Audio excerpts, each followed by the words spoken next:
फक्त एक वाटी पोहेपासून सकाळचा नाश्ता इतका जबरदस्त बनतो ना. मग चला असा रेसिपी करायला आपण सुरुवात करूया. मग इथे मी एक वाटी पोहे घेतलं, त्याला छान भिजत घातलं. त्याच्यातलं पाणी आपण काढून घेतलं छान बघा. आणि एक बटाटा आपण घेतला, उकडलेला होता तो, त्याला छान किसून घेतला आपण. त्यावर इतका भारी लागतो ना हा नाश्ता. स्नॅक तयार करून घ्यायचा असंच, आणि लहानांना पण द्यायचं आणि मोठ्यांना पण द्यायचं खायला. एकच नंबर लागतं. मग एक छोटा कांदा घ्यायचा, त्याला मस्त कापून घ्यायचा आणि तो टाकायचा. मस्त कोथिंबीर पण घ्यायची, त्याला पण छान बारीक कापून घ्यायची आणि मस्त त्यात टाकायची. त्यानंतर एक मिरची घ्यायची, तिला पण छान बारीक तिचे काप करायचे आणि ती पण मस्त टाकून द्यायची.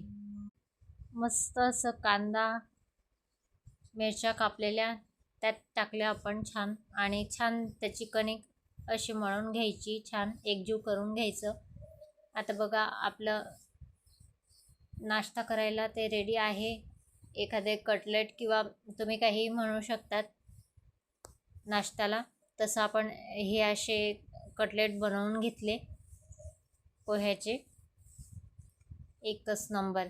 आता मस्त गॅसवर आपण तेल तापत हे साईडला ठेवलेलं आहे. एक एक करून हे आपण नाश्त्याला बनवून घेतले कटलेट, आणि आपण एक एक करून हे छान तळून घेणार.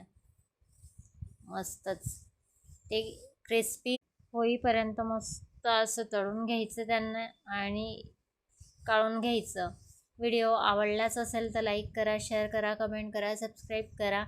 यूट्यूब चॅनलला सबस्क्राईब केलं नसेल तर आत्ताच करून घ्या. अशाच नवनवीन रेसिपीसाठी. एकच नंबर लागतो हा नाश्ता.